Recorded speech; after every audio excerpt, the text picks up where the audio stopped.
He told somebody he wasn't scared to die. Hours later, folks were bleeding out on the floor, and a quiet family home in South Central looked like a war zone. The shooter didn't run far. In fact, he barely left the block. But that wasn't the first body he caught, and it wouldn't be the last headline with his name on it. And it didn't start with gunfire or prison beefs. It started with a kid who had options and still chose the streets. Now ask yourself, what makes someone trade a college fund for a death sentence? Let's rewind. Tiequon Cox was born December 1st, 1965 in Los Angeles. But his upbringing wasn't the kind of rough and dirty survival story folks like to slap on gang members. That part came later. The truth? Lil Fee had a roof, structure, and even a shot at a different life. He was raised mostly by his great-grandmother in South Central.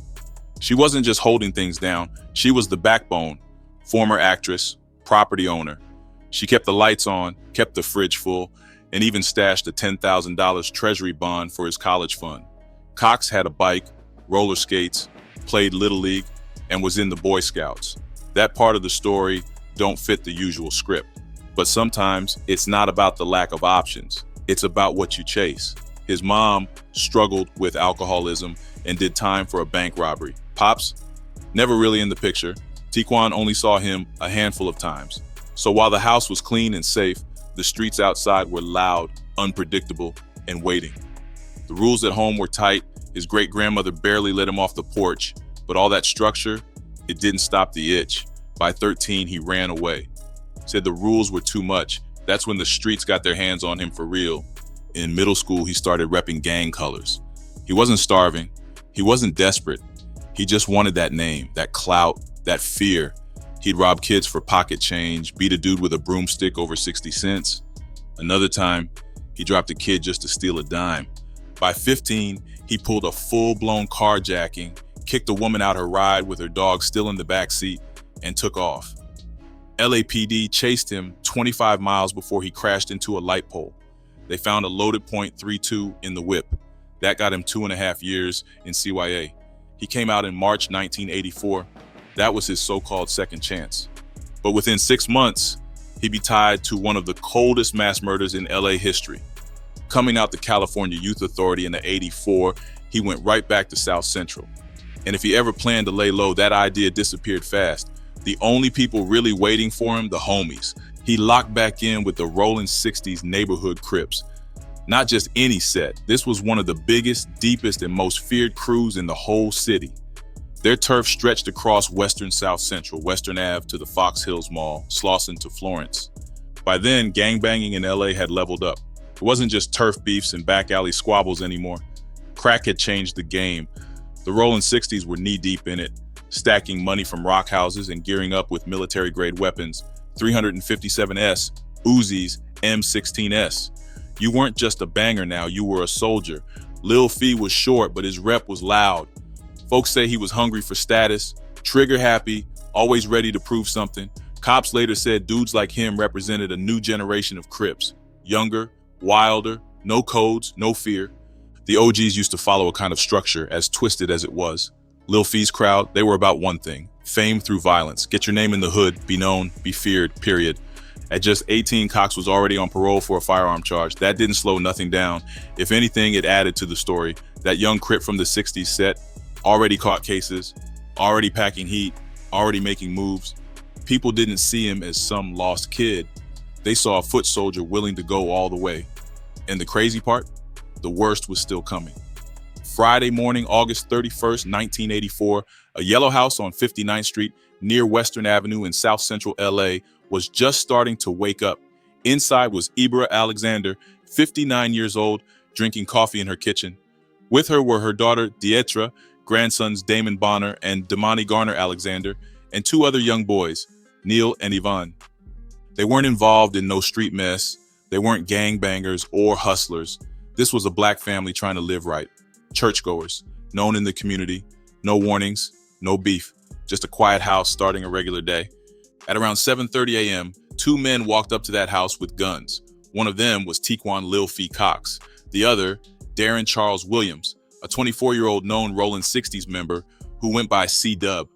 They walked in without hesitation, and what happened next was straight execution. Ibora was shot multiple times right there in the kitchen. Dietra, her daughter, just 24 years old and living with cerebral palsy, was shot 3 times while sitting up in bed.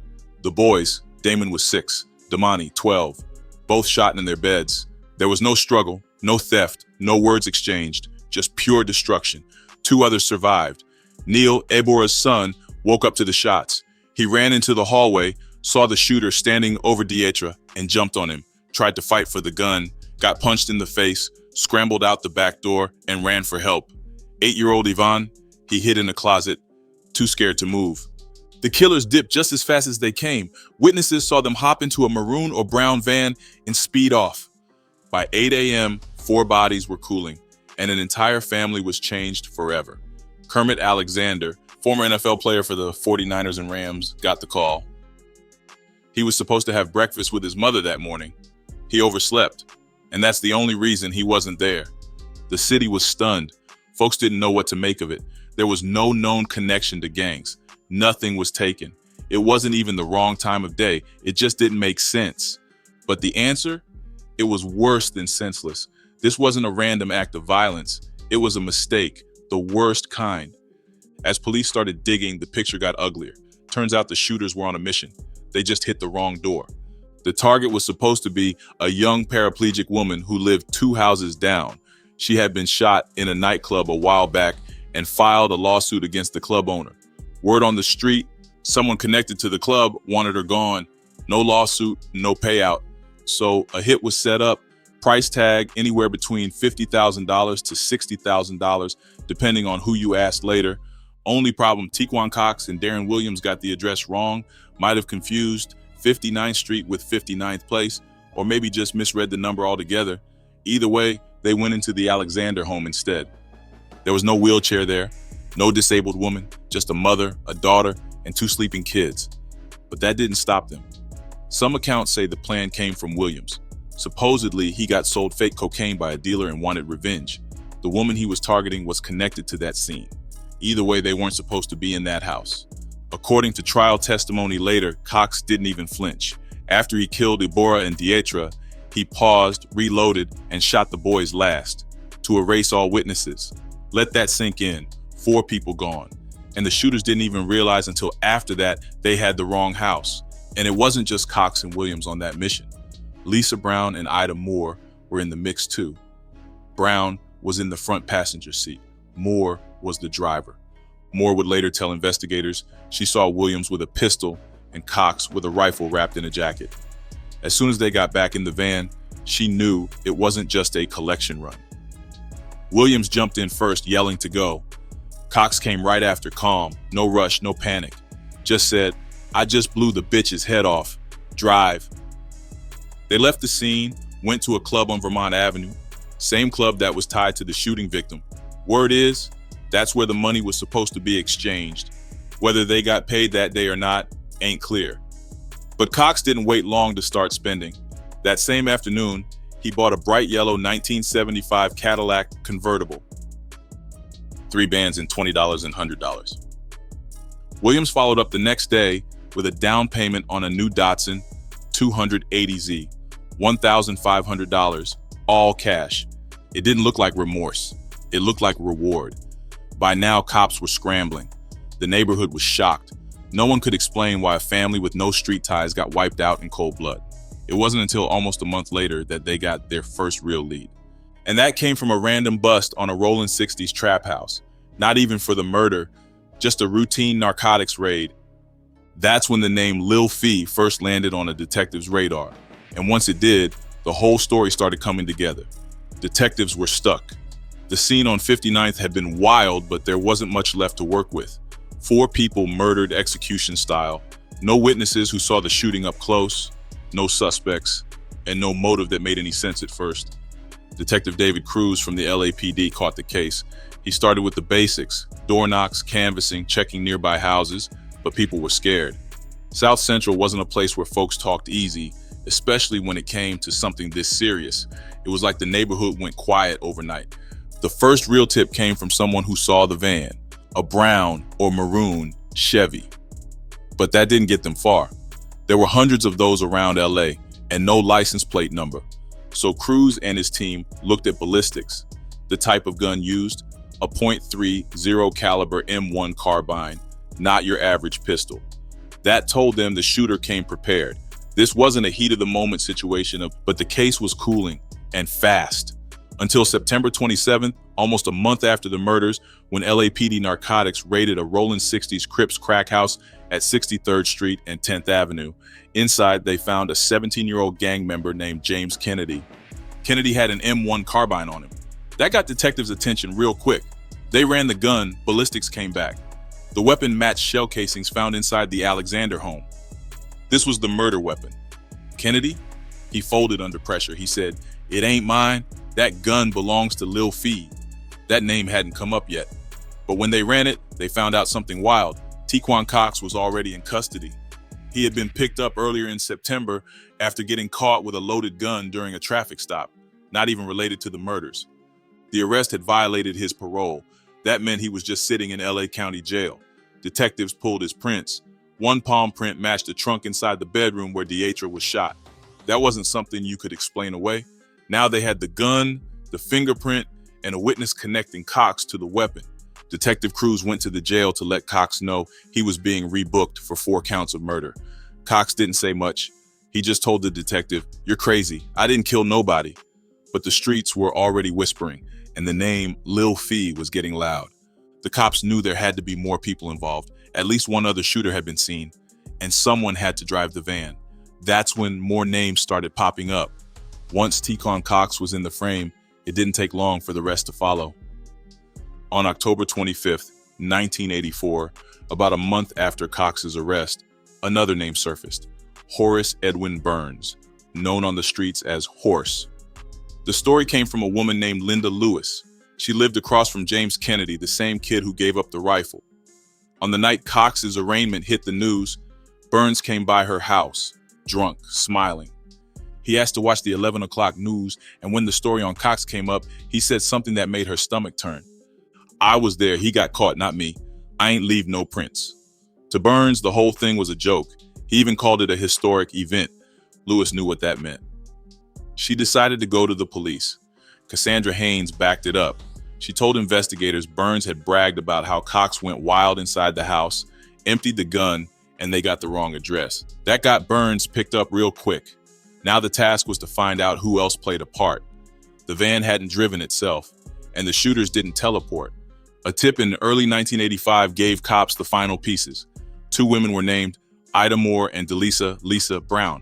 They brought both in. Under questioning, the women broke. They admitted they were in the van that morning, but claimed they didn't know it was going to be a hit. Moore said she drove because Williams asked for a ride. She had no idea people were about to get murdered. She remembered seeing Cox with a rifle wrapped in a jacket and Williams with a pistol. Brown said the same. She was just along for the ride, but she remembered clearly what happened after the shooting. Williams ran back to the van first, out of breath. Cox followed, calm. He said, "I just blew the bitch's head off. Let's go." They drove straight to the Vermont Club. According to testimony, that was the same spot the disabled woman had been shot months earlier, the one who filed the lawsuit. That's where Cox and Williams thought they'd collect the money. Police were piecing the motive together now.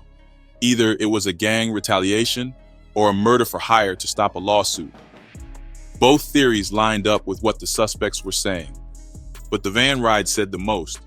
After they left the Vermont Club, the group made a few stops. Cox bought a Cadillac, yellow 1975, flashy. He paid $3,000 in cash. Brown even said she saw him pick up the same rifle later and stash it in the trunk. The next day, Williams put $1,500 down on a Datsun 280Z, also all cash. It didn't look like remorse. It looked like celebration. And then came the big slip-up. While in court, Burns tried to pass a handwritten note to Cox. A sheriff's deputy intercepted it, 8 pages long. In that note, Burns begged Cox to take the fall. Said his prints were already there, so the case was cooked anyway. Burns thought he still had a chance of walking. He wrote that if Cox would just say Burns wasn't involved, he'd help from the outside, sue the city, split the money, and get back at the witnesses. He even swore on moms that he'd make the witnesses pay for lying on Lil Fee. Worst of all, Burns said Cox didn't plan the hit. He was just following orders. That letter blew up any defense Burns had. It put both men deeper in the mess. By the time the DA was ready to go to trial, the case was locked in. The palm print, the rifle, the money trail, the note, the witnesses. Lisa Brown and Ida Moore testified, so did Linda Lewis, so did Cassandra Haynes. Williams, meanwhile, told his own version, claimed he was high and confused, said he didn't mean to shoot anybody, said he didn't even realize they hit the wrong house until after. But then he told police about the murder for hire, that someone was willing to pay big money to silence the woman in the wheelchair. And the scariest part, he said Cox and Burns knew the plan. They were talking about what they'd buy with the cash. A car, a house, a pound of dope.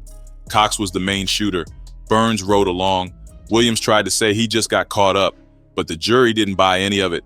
The Alexander family, they sat through it all, quiet, angry, waiting. And what was coming next would test their patience even more. The trials were about to start, and inside those courtrooms, things would get even more tense. By 1986, the main players in the Alexander family murders were facing trial. Prosecutors weren't just trying to prove guilt, they wanted the needle. The courtroom wasn't just packed with lawyers and cops, it was full of tension. Family members, reporters, even street heads showed up just to see how it would play out. Tiequon Cox went on trial first. The charges: 4 counts of first-degree murder with special circumstances, multiple victims, and lying in wait. That made him eligible for the death penalty. The strongest evidence against him? That palm print. It was lifted from a trunk in the room where Deetra Alexander was shot. Ballistics matched the M1 carbine to the killings, and multiple witnesses connected Cox to that weapon. Ida Moore and Lisa Brown, the 2 women from the van, took the stand. They testified about what they saw and heard that day. Brown repeated what Cox allegedly said after getting in the van: "I just blew the bitch's head off." Linda Lewis and Cassandra Haynes testified too, describing how Horace Burns had admitted to being there, laughing about it, and calling it a historic event. But even with all that, Cox didn't flinch. He refused to let his attorneys bring up his rough childhood, said he didn't want to look soft. He also wouldn't show remorse. At one point, he told a deputy, "Why should I care? I'm already dead." During court sessions, he corrected the judge on how to say his name. He didn't whisper. He spoke loud, like someone trying to remind everyone who he was. His defense didn't deny the killing. They just tried to save him from death row, but that didn't work. The jury found him guilty on all counts. The special circumstances sealed it. The sentence: death. Horace Burns went next. That note he tried to pass Cox in court got entered into evidence. 8 pages of him begging Lil Fee to take the fall, talking about getting revenge on witnesses and planning to split lawsuit money. Burns got life without parole. The jury saw right through him. Darren Williams' trial took a different turn. He tried to cut a deal, claimed he didn't pull the trigger, said Cox did everything, claimed he was high and didn't even know the house was the wrong one. But by then, the prosecutors had enough. He still got convicted. 4 counts of murder, life sentence. Lisa Brown and Ida Moore were charged too, but as accomplices. They took plea deals and got reduced time in exchange for testimony. And even with the trials over, the heat around Cox was far from done. He was headed to San Quentin's death row, but his name was about to get even louder on the inside. When Tiequon Cox landed on death row in 1986, he didn't change, didn't slow down, didn't lay low. He was still loud, still banging, still playing the tough guy. And on San Quentin's yard, where death row housed some of the most dangerous men in the country, that kind of energy could get you into real trouble. That's exactly what happened in October 1988. Cox got into it with Stanley Tookie Williams, one of the founders of the Crips, and a man with serious weight both in and out of prison. By then, Tookie was trying to reinvent himself. He was in talks with authors, working on anti-gang programs, and trying to clean up his image. But behind bars, his status still carried weight. According to prison sources, Tookie had told Cox to stab another inmate, Darren Williams, one of the same co-defendants in the Alexander murders. Cox refused. Instead, he walked up to Tookie during exercise yard time, pulled out a homemade shank, and slashed Tookie across the neck. Correctional officers saw it happen. The weapon was described as an 8-inch piece of sharpened metal. Cox tossed it right after the attack. Tookie survived, but barely. He had to be rushed for emergency treatment and was left with deep wounds across his neck and shoulder. The news spread fast. Outside the walls, it was big. Inside, it was even bigger. A young Crip from the rolling 60s had just attacked one of the original founders of the Crips, right in front of everybody. It shook the whole system. Prison officials placed Cox on Grade B status. That meant extreme restrictions. No yard time with others, limited visits, close watch. For years, he stayed on lockdown 23 hours a day. The incident shifted how corrections officers viewed gang politics on death row. If Cox could go at Tookie, then any sense of order was fake. Respect didn't matter anymore. These younger dudes weren't playing by any rules. And that moment would follow Cox for decades. Some started to say he had killed Tookie, even though Williams survived. Others thought he was trying to prove something, that he wasn't scared of anyone, not even the old heads. Whatever the reason, the prison saw him differently from that point on. This wasn't just another young Crip with a murder case. This was a guy who would cut down a legend in broad daylight. And it wouldn't be the last time Cox would cause problems inside those walls. In July 2000, San Quentin locked down hard. Word came out that 3 condemned inmates tried to break out from death row. And one of them, Tiequon Cox. He wasn't alone. Alongside him were Paul Tuilepa and Noel Jackson, both convicted killers.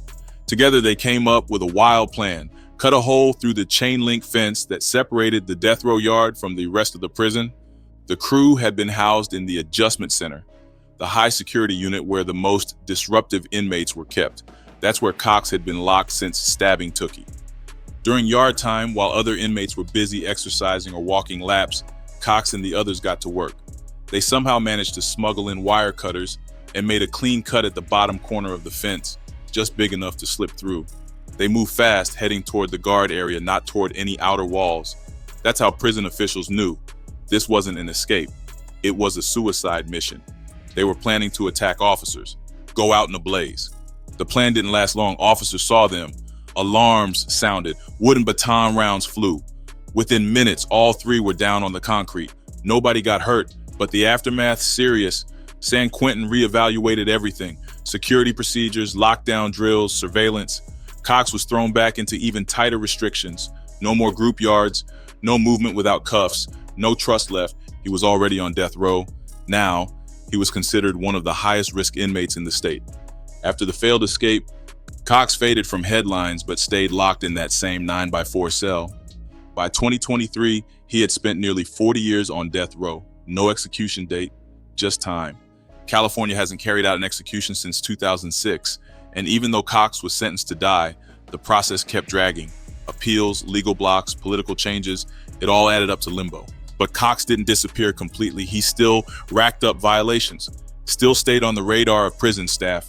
He never renounced his gang ties, never showed remorse publicly, and never stopped being a name with weight inside prison walls. On the outside, the story didn't end either. Kermit Alexander, the NFL player whose mother, sister, and nephews were murdered, became a loud voice in victims' rights circles. He pushed for the death penalty to be carried out, said justice had taken too long. He wrote a memoir called The Valley of the Shadow of Death, detailing his loss, his rage, and his fight for accountability. In it, he mentioned seeing Cox years before the murder, playing youth football.